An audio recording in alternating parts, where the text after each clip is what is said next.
Hello guys, तो आज हम एम्ब्रॉयडरी ज्वेलरी मेकिंग में बनाने वाले हैं नेकलेस। सो फर्स्ट डिज़ाइन के लिए मैं यहाँ पर ये ब्लैक कलर का फेल्ट शीट यूज़ कर रही हूँ। इसके बाद मैं यहाँ पर यूज़ कर रही हूँ ये embroidery ring. Embroidery ring use करने से हमारा ये जो फेल्ट शीट है वो अच्छे से एक जगह पर रहेगा, जिससे कि इस पर जो हम एम्ब्रॉयडरी करने वाले हैं वो बहुत फिनिश लुक में रेडी होगी। तो ये एम्ब्रॉयडरी रिंग में 2 रिंग्स आती हैं। एक रिंग के ऊपर ये स्क्रू लगा होता है और एक रिंग ऐसी कंप्लीट होती है। तो ये जो पूरी रिंग होती है उसको हमें शीट के नीचे डालना है और जो रिंग स्क्रू के साथ होती है उसको हमें ऊपर के साइड रखना है। उसके बाद जो नीचे वाली रिंग है वो प्रेस करके हमें ये ऊपर वाले रिंग के अंदर फिक्स करना है। ये जो स्क्रू दिया हुआ है उसको हमें एडजस्ट करके उसको फिट कर देना है, जिससे कि नीचे वाली रिंग फिक्स हो जाए। तो ये दोनों रिंग के अंदर हमारा फेल्ट शीट अब फिट हो गया है। तो अब ये डिज़ाइन बनाने के लिए मैं यहाँ पर ये स्क्वायर शेप के मिरर कटआउट्स यूज़ करूँगी। उसके बाद यहाँ पर फेल्ट शीट पे मैं एक रफ डिज़ाइन बना रही हूँ मेरी डिज़ाइन की। उसके बाद ये जो मिरर कटआउट्स है उनको मैं फैब्रिक ग्लू से स्टिक कर रही हूँ यहाँ पर, जिससे कि ये अपने जगह से ना हिले।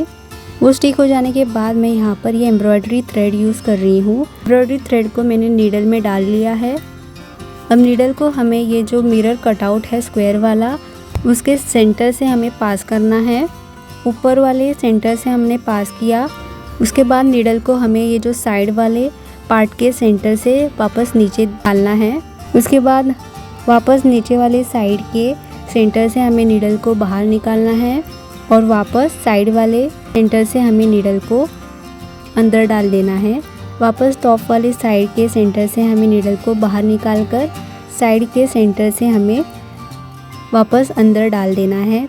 ये करने से हमारा ये जो स्क्वायर मिरर कटआउट है उसके ये 4 कॉर्नर्स पर हमारा ये थ्रेड अब आ गया है।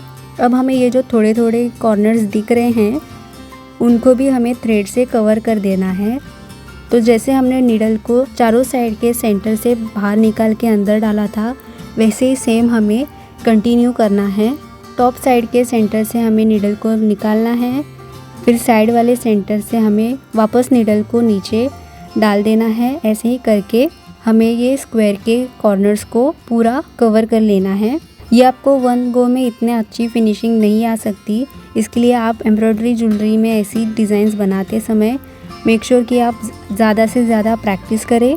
अब ये मिरर कटआउट यहाँ पर फिक्स हो जाने के बाद मैं नीडल को साइड से बाहर निकाल रही हूँ। उसके बाद मैं यहाँ पर ले रही हूँ ये क्रिस्टल बीड्स और गोल्डन बीड्स। अब 2 क्रिस्टल बीड्स के बीच में मैं एक गोल्डन बीड को डालकर इसको यहाँ पर थ्रेड में पास करूँगी और इन बीड्स को यहाँ पर हम स्टिच कर देंगे।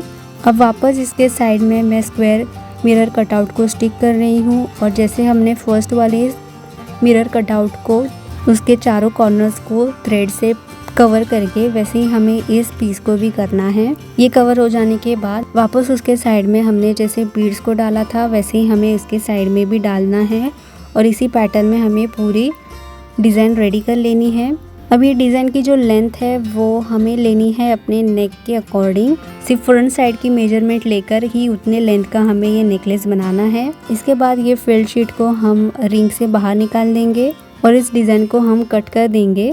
यहाँ पर मैंने कट करते समय थोड़ा एक्स्ट्रा फेल्ट रखकर ही कट किया है। अब मैं बहुत केयरफुली ये जो एक्स्ट्रा फेल्ट को मैंने रखा था उसको कट कर रही हूँ। कट करते समय मेक श्योर कि आप थ्रेड को कट ना करें, क्योंकि अगर थ्रेड कट हो जाएगा तो सारी डिज़ाइन हमारी निकल आएगी।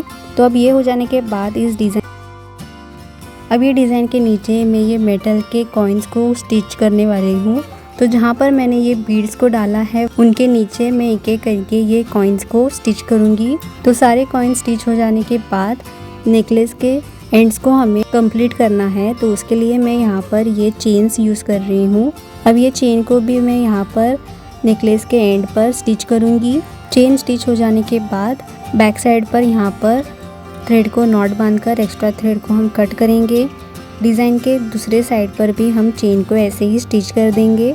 तो दोनों साइड पर चेन स्टिच हो जाने के बाद अब मैं यहाँ पर ले रही हूँ ये हुक और एक जंप रिंग। तो चेन के एक साइड पर मैं ये हुक डाल रही हूँ और दूसरे साइड पर हमें जंप रिंग अटैच करनी है। फिर इसके बाद ये जो नेकलेस का बैक साइड है उसके ऊपर वापस हम फेल्ट का पीस कट करके इसको यहाँ पर स्टिक करेंगे। फैब्रिक ग्लू से। तो ये नेक पीस भी हमारा रेडी है। अब आता है डिज़ाइन नंबर 2 पे। तो डिज़ाइन नंबर 2 के लिए भी जैसे हमने फर्स्ट डिज़ाइन के लिए फेल्ट शीट को रिंग में फिक्स किया था, वैसे ही मैंने सेकंड डिज़ाइन के लिए फेल्ट शीट को रिंग पे फिक्स कर दिया है। आपके पास फेल्ट शीट ना हो तो आप थिक फैब्रिक का भी यूज़ कर सकते हैं। ये फेल्ट शीट के ऊपर भी मैंने डिज़ाइन की रफ मार्किंग कर ली है। अब मैं यहाँ पर ये डिफरेंट साइज़ के पर्ल ले रही हूँ। अब इन पर्ल्स को भी एक एक करके हमें ये डिज़ाइन पर स्टिच कर देना है और हमारी डिज़ाइन हमें बनानी है। तो फर्स्ट लेयर के लिए मैं छोटे साइज़ के पर्ल्स डाल रही हूँ। थोड़े से पर्ल्स डालने के बाद इनको मैं फर्स्ट लाइन पर यहाँ पर स्टिच कर रही हूँ। ऐसे ही थोड़े थोड़े पर्ल्स डालकर हमें ये पूरी लाइन कंप्लीट कर लेनी है। अब सेकंड लेयर के लिए मैं ये 4 mm के पर्ल्स को ले रही हूँ। तो 4 mm के 2 पर्ल्स को डालकर 2 mm का पर्ल डालकर वापस 2 4 mm के पर्ल्स डाल रही हूँ। तो ऐसे ही सेम पैटर्न में हमें पर्ल्स को डालकर ये सेकंड लेयर भी कंप्लीट कर देनी है। थोड़े थोड़े पर्ल्स को डालकर हमें ये स्टिच करते जाना है जिससे कि ये जगह पर फिक्स हो जाएंगे। सेकंड लेयर के बाद अब थर्ड लेयर के लिए मैंने यहाँ पर ये बड़े साइज़ के पर्ल्स लिए हैं। ये अराउंड 8 mm के पर्ल्स हैं। तो इनको भी थोड़े थोड़े कर हमें स्टिच करने हैं। थर्ड लेयर के लिए मैंने सेम साइज़ के पर्ल्स को यूज़ किया है। तो ये हमारा जो बड़े साइज़ के पर्ल्स है वो हमारा सेंटर बनेगा। अब जैसे हमने ये जो ऊपर वाली 2 लेयर्स पर्ल की बनाई थी वैसे ही हम नीचे साइड पर भी बना लेंगे। तो अब ये रेडी है। तो नीचे भी सेम वे में बना लेने के बाद अब मैं इस थ्रेड को बैक साइड पर नॉट बांधकर एक्स्ट्रा थ्रेड को मैं कट कर दूंगी। अब फैब्रिक शीट को हमें रिंग से बाहर निकालना है और ये डिज़ाइन को हमें कट कर लेना है। कट करते समय मैंने थोड़ा सा एक्स्ट्रा फेल्ट को रखकर ही कट किया है। अब केयरफुली ये जो एक्स्ट्रा फेल्ट दिख रहा है उसको हमें कट करना है। मेक श्योर कि आप थ्रेड को कट ना करें। अब ये कट हो जाने के बाद मैं यहाँ पर नीडल एंड थ्रेड को नीचे के साइड पर पास करके निकाल रही हूँ। अब इसमें मैं छोटे साइज़ के पर्ल्स को डाल रही हूँ। इसके बाद मैं यहाँ पर ले रही हूँ ये ड्रॉप शेप का पर्ल, उसको मैंने डाल लिया है। इसके बाद मैं यहाँ पर ले रही हूँ ये सीड बीड्स। तो एक सीड बीड को हमें नीडल से पास करना है और उसको ड्रॉप शेप के पर्ल तक लाना है। अब इस नीडल को हमें वापस इन पर्ल से ऊपर की तरफ पास कर निकालना है।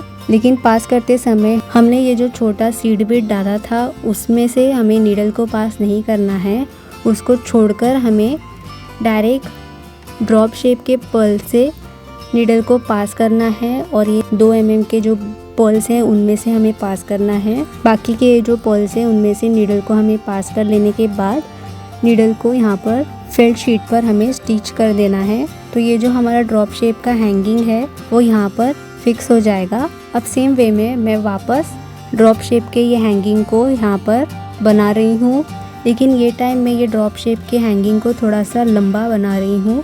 तो उसके लिए मैंने ये 2 mm के जो पर्ल्स है वो फर्स्ट टाइम में मैंने सिर्फ 3 लिए थे, इस टाइम मैंने 6 लिए हैं। उसके बाद मैं यहाँ पर ले रही हूँ ये ड्रॉप शेप का पर्ल और इसके नीचे हमें लेना है ये सीड बीड। फिर सीड बीड को छोड़कर नीडल को हमें इन पर्ल से वापस बाहर निकाल लेना है और फेल्ट में पास करके हमें यहाँ पर इसको स्टिच कर देना है। सो इसी वे में एक छोटे साइज़ का ड्रॉप हैंगिंग और एक बड़े साइज़ का ड्रॉप हैंगिंग ऐसे ही रैंडमली हमें पूरे नेकलेस के नीचे स्टिच करते जाने हैं। तो ये पूरा कंप्लीट हो जाने के बाद अभी नीडल को साइड के सेंटर से मैं पास करके बाहर निकाल रही हूँ और अब इसमें मैं ये 4 mm के पर्ल्स डाल रही हूँ। ये पर्ल्स हमें लगभग अपने नेक के अकॉर्डिंग डालने हैं। अब ये पर्ल्स डाल देने के बाद इनके एंड्स पर मैं ये जंप रिंग को स्टिच कर रही हूँ। तो ये थ्रेड को हमें ये जंप रिंग के अराउंड रैप करके उसके ऊपर हमें नॉट बांध देनी है। तो ये जंप रिंग यहाँ पर हमारी फिक्स हो जाएगी। इसी वे में हमें दूसरा एंड भी इसका रेडी कर लेना है और दूसरे एंड पर हमें जंप रिंग के साथ ये जो हुक मैंने लिया है उसको हमें अटैच करना है। तो ये वे में हमारा ये नेकलेस भी रेडी है। अब नेक्स्ट वीडियो हमारी होगी एम्ब्रॉयडरी रिंग्स पे। ये एम्ब्रॉयडरी ज्वेलरी मेकिंग में मैं ब्रेसलेट्स बनाना नहीं बता रही हूँ क्योंकि ये जो नेकलेस हमने बनाए हैं उसी वे में आप ब्रेसलेट्स भी बना सकते हैं। ब्रेसलेट्स बनाने के लिए भी सेम प्रोसेस होती है। तो ये नेकलेस की जो प्रोसेस है उसी प्रोसेस को आप यूज़ करके ब्रेसलेट्स भी बना सकते हैं। तो नेक्स्ट वीडियो में हम रिंग्स बनाना सीखेंगे। तब तक के लिए please do subscribe to my channel and press that bell icon to get the notification of my upcoming videos.